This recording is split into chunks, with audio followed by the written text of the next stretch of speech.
বাবার কাছে তার সন্তান রাজ্যের রাজকন্যার মতো। হ্যালো, আসসালামু আলাইকুম এভরিওয়ান। আমি ফারহানা। আমার চ্যানেলে আপনাদের আরেকবার স্বাগত।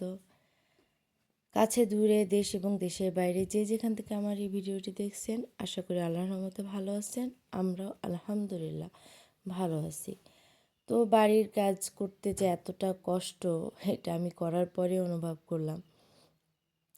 আপনার আজকে শুক্রবার, যে লোক আসি নাই, মিস্ত্রিরা কাজে আসি নাই, শুক্রবার অফ থাকে। তো আমরা সবাই মিলে এসে পানি দিতে আসলাম। গাঁথনিতে যত পানি দিবেন তত গাঁথনি মজবুত হয়। তো পানি দিতে চলে আসছি। আর আমার ছাদে টুকটাক কিছু গাছও আমি নিয়ে আসছি, এনে লাগাইছি। আমার তো খুব শখ গাছ লাগানো।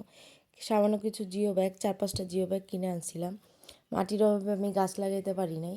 তারপর যেটুকু সংগ্রহ করছি ওইটা দিয়েই আমি গাছ লাগাইছি। বাবার বাড়িতে যাই আর এক বস্তা 2 বস্তা করে মাটি এনে যেটুকু লাগানো যায় এটুকু লাগাইছি। নিচে 2টা পাতকুয়া সেট করতে বাকি ছিল, এটা ময়লা পানি আসার জন্যে। ওটা কমপ্লিট করে দেখেন আমি এখনও পাইপ সেন্টারিং চলতেছে, এরপরে টাইলসের কাজ হবে। এর ভিতরে আমি আর আমার আব্বু যে ট্যাঙ্কিও কিনে নিয়ে আসছি। আমার আব্বু আমার জন্যে যে কতটা পরিশ্রম করছে আমি আপনাদের মুখে বলে বোঝাইতে পারবো না। সে প্রচুর কষ্ট করছে।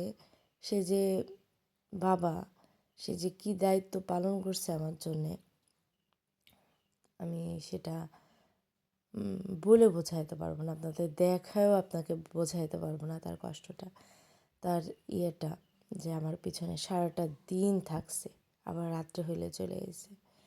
তো রাত্রে দেখেন বের হয়েছে আমার বোন আর আমি গ্রিলের জন্যে।